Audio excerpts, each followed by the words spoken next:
welcome again to another Orienteering Unlocked interview. Here we have Sarah Brown. It's of course the Christmas special, so who better to have on than Sarah? Sarah is an incredible person. She's been doing a lot for orienteering over the years, and I'm sure many of you don't need any introduction at all to what Sarah's been up to and Sarah herself as a person. But anyway, we're going to get to know her a little bit more. So Sarah, welcome. Thank you for joining. Thank you. Yes, thank you very much. I'm sorry I didn't bring my Santa hat. No, well, next time maybe. Yeah. It's all right. I got this one. It's fine, and the jumper, of course. So Sarah, yeah, I mean, you've been doing a lot in orienteering over the years. You've been VHI manager, for instance, Veteran Home Internationals, the manager for that for 20 years or so. You've been making a lot of videos. You've been doing on the red lines things, promoting orienteering and being, sort of a media rep for orienteering and in particular elite orienteering. So let's just start off a little bit about how you got into orienteering in the first place and when was that? Well, I was living in Scarborough and doing quite a lot of running, good place to run. And then my television series brought me to London, and it coincided with my mother had taken up orienteering, introduced by my sister. So my mother must have been, in her mid-50s really, became absolutely passionate about orienteering to the point where, how we speak orienteering jargon without realizing it. So, the big conversations about the JK and the re-entrant, and, it just all went over my head. And then once I got back to London, running, pounding around the streets, I was living in North London, wasn't much fun. And I met her orienteering. And in those days, they did a red course, which was really like sort of, I don't know, what would it be in today's standard, yellow or something, that you just, things are at junctions. And I charged like a long orange maybe or something. Maybe orange, but it was all pretty easy. It was easy. Sure. I found it very easy and I had fun. And I suppose certain things about orienteering right from day one, where, if you like the look of the map, if you like having to think, then it's fun. So I had lots of fun and thought, I'll do this again. And then I met her at Addington Hills, which is a funny little area just south of London. It's sort of deep re-entrance and finger length spurs, quite complex. Oh boy, did I get in a mess. And I must have been 33 or something, so quite grown up. And my mother came and held my hand and said, right, this is a bush, that's a slope. And by the way, can I introduce you to David and Miriam Rosen? Oh. And they were of course, really responsible for a lot that went on in LOK, London Orienteering Club then. And Miriam said, turn up to training. If you're enjoying this sport, you can get better, turn up to training. So my first training, I diligently went along. It was a contour only map of Hampstead Heath. I just thought, sorry, what is all this? Yeah. Anyway, David very sweetly waited till about, midnight and thought, where on earth was I? But I reeled me in. And I think, again, like many orienteers, either you're the sort of person who goes, do you know what? No way. Or you go, do you know what? I'm not going to be beaten by this. And I'm the latter. So I started, orienteering regularly, training with LOK. Then I met Paul, my husband. So it sort of cemented becoming an orienteer, really. And it just went on from there. So as I say, very late on in life. Yeah, and how's the contour only training coming along now? Yes, I would say, because I suppose, I run mostly in the south. It's I did a little bit. Paul and I went to Finland, to Jukala, as part of On the Red Line, and which I'm sure we'll speak about later. And we did a training exercise. Just on our own. And again, the first 5 or 10 minutes, I felt as I was back at Addington Hills thinking, how does anyone find anything? You know, where's the path junction? But actually, because we weren't racing or anything, we took it really slowly. And on the way back, we did a loop and we revisited what we'd done to start with. And I found myself actually reading the terrain. I mean, not to the point that I wanted to either go out at night or do it as a proper race. But I just thought, gosh, it would be wonderful to have that terrain. I mean, you know, I realized that Swedish and Scandinavian juniors, you know, they grow up with a different, we teach paths and path junctions, and they're much more into, you know, reading all the Brown stuff, aren't they, really? Yeah. Exactly. No, it's right. And yeah, it's hard to really compare like southern Britain in any case, and all the small areas with like you say, the bushes and things, and the paths to Sweden and or Norway or any Scandinavian country with a lot of open forest and a lot of you know, miles from any paths often. So yeah, and a lot of detail, of course. Yes. Glacial details. So definitely. But I think I've still got room to improve, is what I feel. Yeah. And you've got a lot of enthusiasm for it, which goes a long way as well. Yes, indeed. So talking of your enthusiasm for the sport, you were VHI manager, the Veteran Home International manager, for 20 years.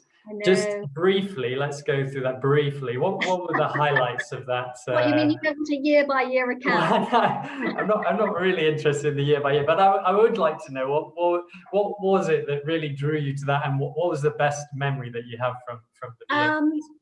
I think what draws me to it is, number one, veterans are very self-sufficient. They look after themselves. They get on with it.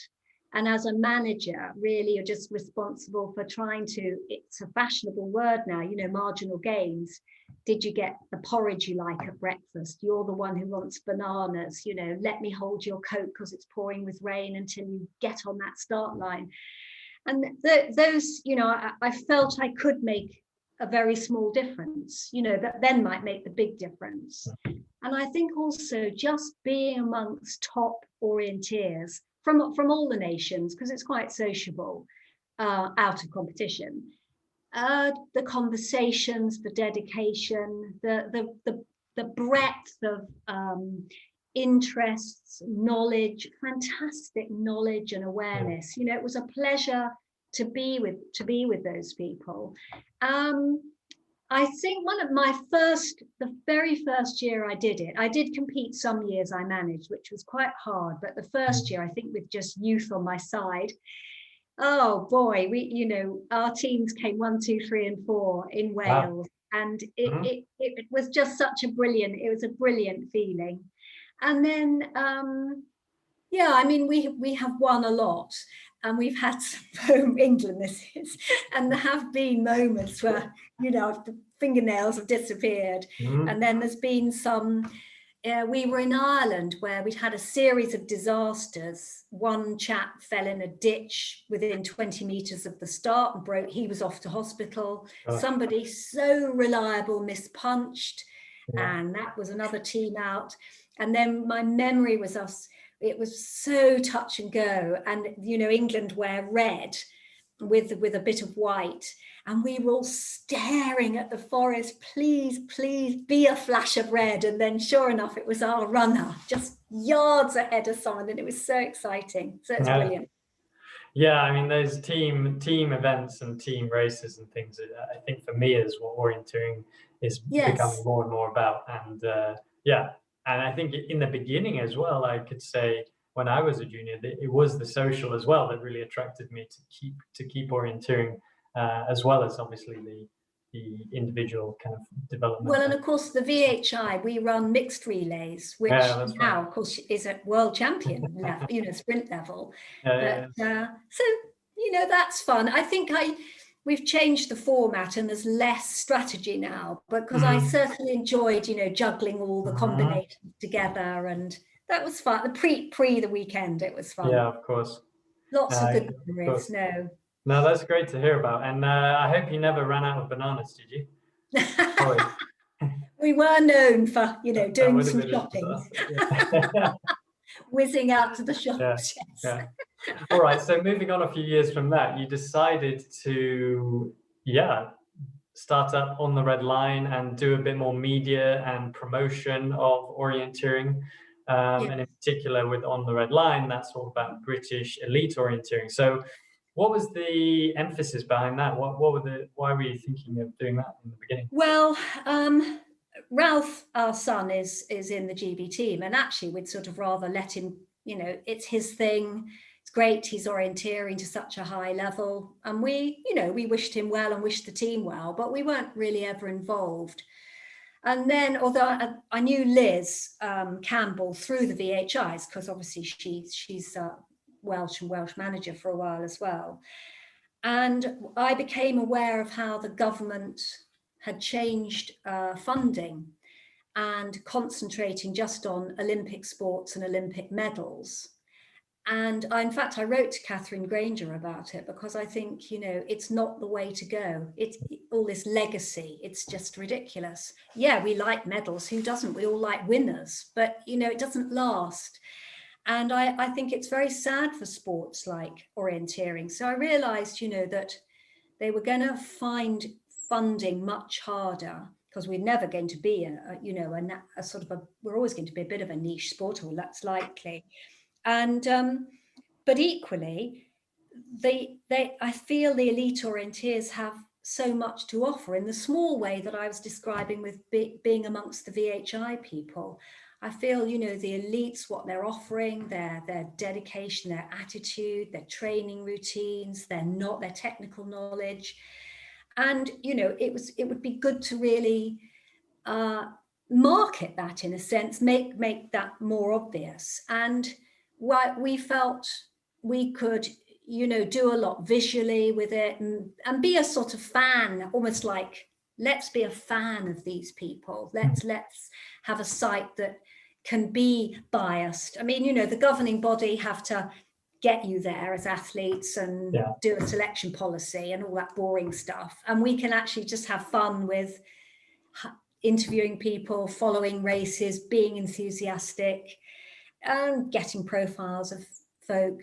And so that was the motivation. And it tied in quite well with some fundraising, which was quite successful. Yeah. And indeed, had it not been for this wretched year, I think we were looking to try and make something more of the story of orienteering, because I think it has a lot of life lessons that lots of firms and companies would want to embrace. The qualities you need for orienteering, the concentration, the determination, the problem solving, the responsibility. You're a company director. Do you want people like that? Or do you want, here's the spoon, let me feed you, let me tell you what to do next. Oh dear, that's a bit hard, let's give up. It's just such a brilliant life sport, isn't it? So that's what I'd like to try and develop, because I feel also when people sort of think about the money, it's not just a case of, oh, Hector, we need you in the team, fly to Latvia, do a race and fly home again. No. Actually, it's again going back to the small margins. It's no good flying in on a day, you say, been up till midnight meeting a work deadline. You arrive, you've not been in the country before, you shoot out for a race. You then think, well, I didn't do very well.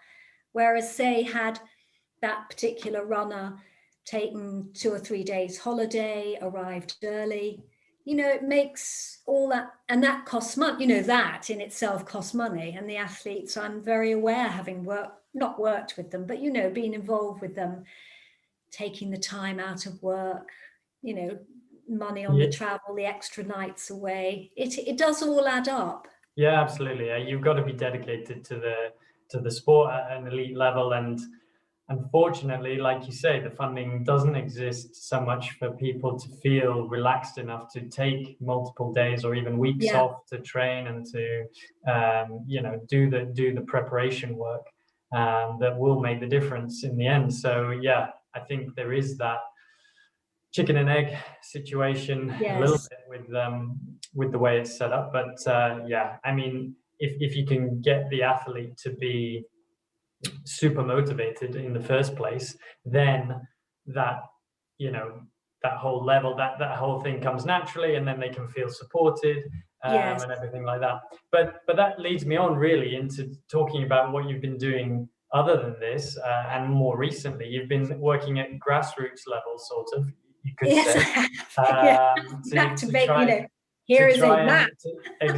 To try and bring up the level and the motivation of the next generation of orienteers, and to widen the support base for orienteering and the knowledge base for orienteering. So just give us a little bit about that. Tell us what. Well, the first thing I did was, in connection with On the Red Line, I realized how much you elite athletes had to offer, and thought, let's try and put this into some filming projects, but actually go beyond. There's some terrible orienteering films out there. I mean, including one where the guy just stands in front of a PowerPoint, points his, and of course we can all orienteer by PowerPoint. Oh, find the control, run down the valley, turn left at the stream. Oh, there it is.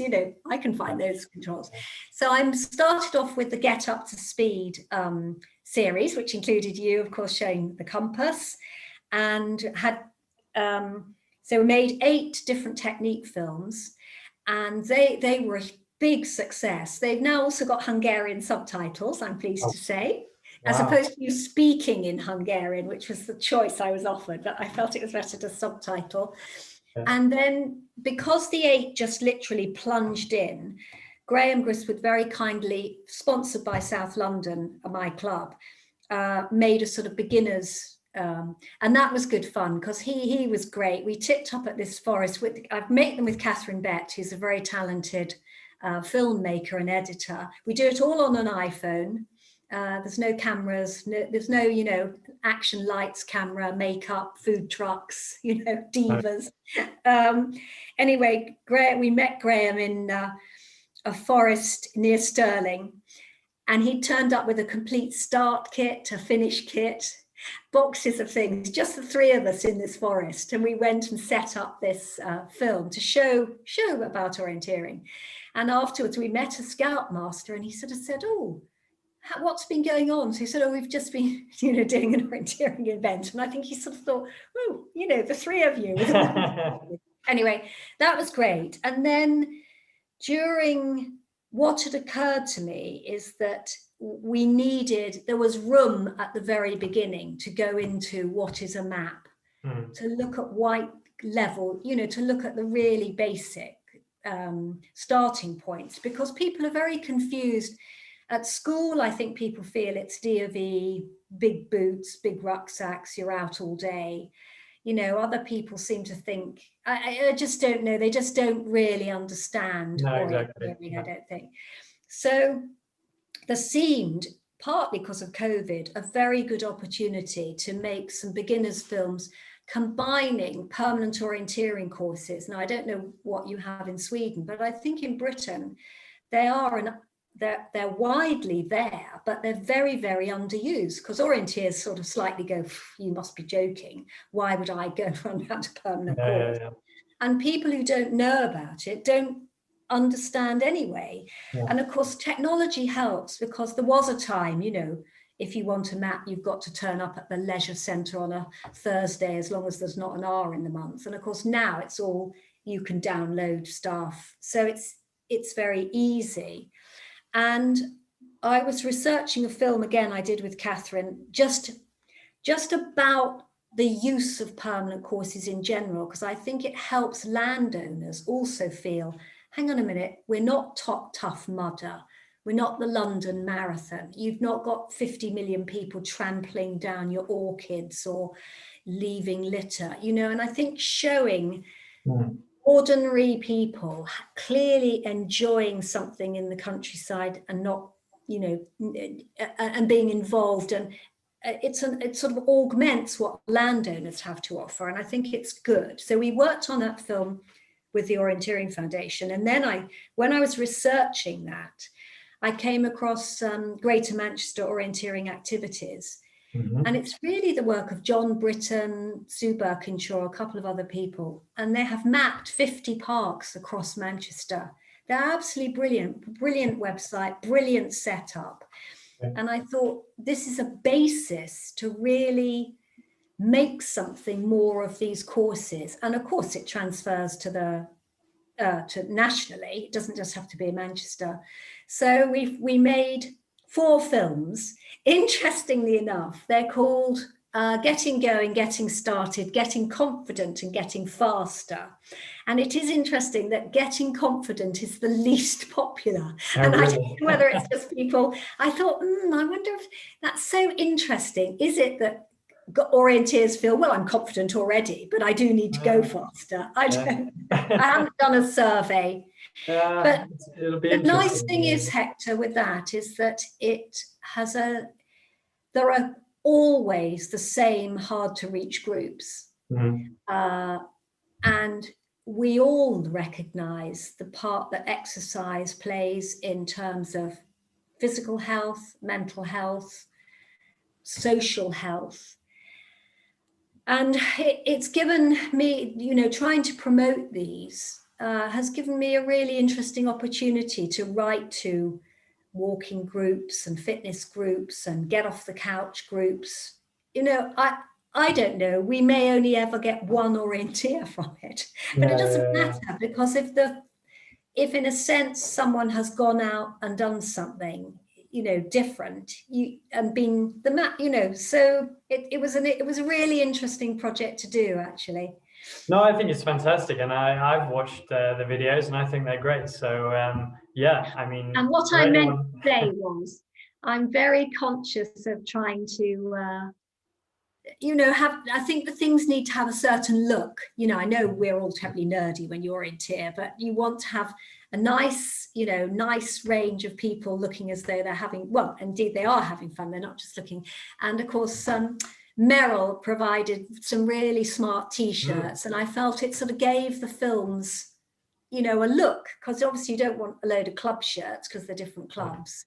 And if you're, it just had a very nice look, and I think the Merrill T-shirts look great, I have to say. I think, like you say, I think it was.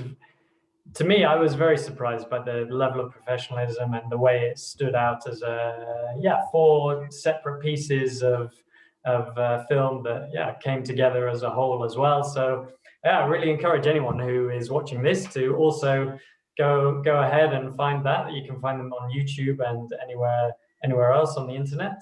Great videos. Called Getting Started. What were the other ones? Sorry, Getting Started. Yeah, it's called Get Out and Go is the title. Go, yes. The best place to find them is either on the Greater Manchester Orienteering Activities site or through Manchester and District Orienteers, because they sort of, in a sense, they're paid for by Sport England, and therefore a club sort of hosted them, and MDoc Manchester, they were absolutely great. They were really great and helpful, and provided, especially with there were all the sort of issues of filming with COVID. I just read a piece today about Tom Cruise shouting at the film crew. I think my language on the whole is better than his, but it was like, don't touch that. That can only be moved by one person. No, very, very well done, especially in the circumstances. So yeah, incredible. I encourage people to go out and find this and have a look. All right, we're gonna move on to a little quiz now. a little Christmas quiz. So I'm going to share my screen and we'll just get into it. It's yes, you'll enjoy it, I'm sure. All right. Ooh. So here we are on the first of these questions now. All right, so orienteering, here we are, the Christmas quiz, right? Orienteering was part of the British Medical Journal, the BMJ, Christmas quiz in which year? Was it 1965, 1970, 1972? Ooh, well, I'd guess the late 72, I think I'll go for. 72. Okay. Here it is on the right. Actually, I can see that I left one of the dates up. So anyway, the answer was 1970, as you can see there. Oh, classic. boo. Well, you were close. You were close. All right, and we can see the question down here. Question number 5 was actually, what are the medical hazards of the following? A, drinking well water, B, potholing, and C, orienteering. So do you know what the British Medical Journal had as the medical hazard of orienteering? I don't know, insect bites or something? 1970. No, it wasn't insect bites. It was, in fact, viral hepatitis. Oh, right. Okay. Okay. Yes. So a tick, more of a tick thing. Oh no, yes. Don't you get that from us? Oh, a scratch. That's right. Yes, I should have thought of that because, of course, leggings. Yeah. Well, anyway, I'm not sure. Yes, if they would have revised that nowadays. Maybe. How many orienteers actually get viral hepatitis or the risk thereof? But anyway, all right. Here's number 2. Here we are. Some blasts from the past. Of course, Sarah Brown's quick and easy vegetarian cookery. That's a favorite of mine. Of course, a favorite of most of the British orienteers, in fact. And also Sarah Brown's healthy pregnancy, a vegetarian approach. Sarah, you've written so many books. I didn't really have the time to count them all. Give us a little bit of short history of what you were doing before orienteering. I was trained to teach dance and drama, modern dance and drama. And I actually spent 2 years in Berlin when the wall was still there, in a company in English ballet doing Gigi. Came back to Scarborough doing a summer show. I did some theatre, did Romeo and Juliet, something in Harlow. And then while I was resting, I ran a little shop. And I included a few lentils, and the lentils grew from there with people coming saying, what do you do with a lentil? You know, especially in Scarborough, it was all fish and chips. What do you do with a lentil in Scarborough? That's a great question. There you go. That's another story. Anyway, so I started because I'd got drama training, I started teaching people cookery just in the shop. They'd come in and do a little course. And I happened to go on Farmhouse Kitchen, which is a Yorkshire programme. And a BBC producer saw me on it. And amazingly, because it was 1982, the BBC decided to do a vegetarian series and said to me, we'd like to I auditioned. I had to go down to London with all the ingredients in a suitcase and audition. And they wanted me to do it and said, oh, by the way, it means writing a book. And this is my orienteering. You know, you go, oh, I've never written a book. You go, oh, yeah, write a book. Poof. How easy is that? So that was Vegetarian Kitchen. Plug. They could put it on iPlayer, but they need reminding that it's wonderful. So I encourage your viewers to write into the Beeb and say, we'd love to see Sarah presenting Vegetarian Kitchen. Anyway, definitely. And from there, I was very lucky that there was a company. It's interesting. At the time, 1984, the BBC said, oh, it's fabulous. We've got 16 colour photographs. And, 16 photos in a 200 recipe book. Nowadays, that just doesn't happen. No. But Dorling Kindersley, Peter Dorling and Christopher Dorling and Peter Kindersley just started DK, and their whole rationale was very, very visual books. And so I wrote several books for them that are translated Italian, Danish, Finnish, Czech, Chinese. So yeah, they went round the world. And the last book I did was called World Vegetarian, where I actually did the food photography here. And then I just thought, I hadn't run out of ideas. I still create recipes on a daily basis, but I just don't write them anymore. No. And I have fun with it. And then I thought, no, move on, do something else. So. Oh, wow. Incredible, really. I mean, that's an incredible story. I had not heard the full version before. So, I mean, I'm very thankful that you have been able to give that to me now. Yes, thank you. All right. Well, the question, of course, here that we have for the quiz is, what year were these books published, and what price are they now on Amazon.co.uk? If you Goodness. Well, I would have said Healthy Pregnancy was when I was pregnant with Ralph, which would have been 1989. So I'd have expected that book possibly to be published in 1990, maybe. I'm 92, actually. Oh, was it? I was going to say, I'm definitely pregnant in that photo. I know that because I remember that frock.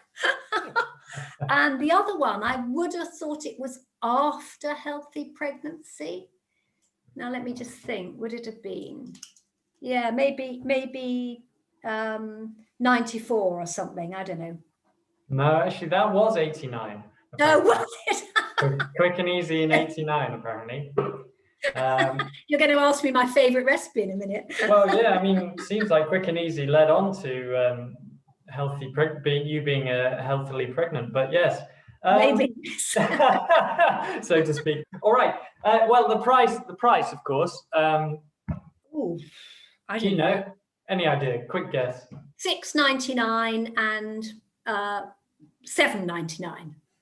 No. Sorry, I'm sorry to disappoint you, but Quick and Easy is £2.33. Oh, it's a bargain. From when I checked it yesterday. Yeah, absolute bargain. But I tell you, Sarah Brown's Healthy Pregnancy, which I'm sure is going to be flying off the shelves now, is 50 pence.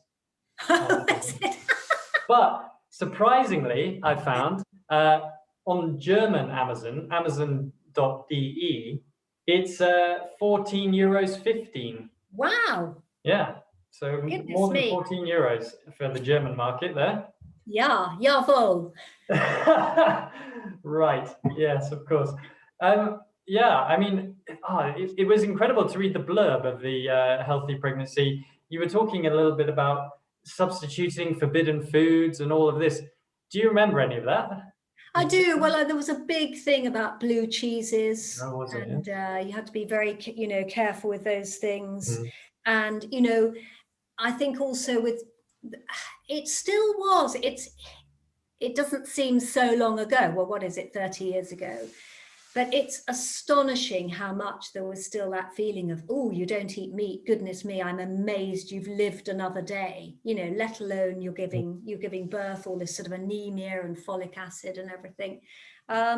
So I do remember feeling it was a really good idea to write a book and say, listen, it's clearly you should look after yourself. The better you look after yourself, the better you hope you're setting something up for the child inside you. No, absolutely. I sort of as with many of the things I do, I also learned a lot when I was researching the book and doing it. And there's Ralph. What an example! You see, what a fantastic pregnancy it was. A fine example, and yeah, clearly you were ahead of your time on the vegetarian approach to everything. So indeed, fantastic. Let's carry on. All right, we got a few photos here now of you orienteering. So just give me, if you can. It's very difficult, actually, I have to say, but some cracking photos nonetheless. The year and the place, if you know it. Oh, that's somewhere in France. It's a French top I'm wearing. It is. No idea. What year would it have been? When did we go to France? No idea. I must have been when Ralph was about 12, let's say. So let's go for 2002. Okay, 2002. No, that's a bit early. If it helps, these photos are all from CompassSport. So they provided the photos for me. These next three photos for me, at least. So yes, that might help you. This first one is 2009, the Scottish Six Days. Day two of 2009 Six Day, apparently.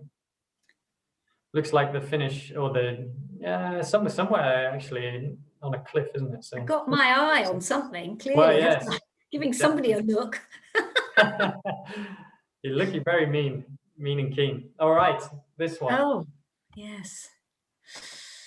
That looks like a sort of forest of, that looks like a sort of forest of Dean, or yes, Holmbury Hill, actually, I think it is. Where is it? Holmbury. Holmbury, yes.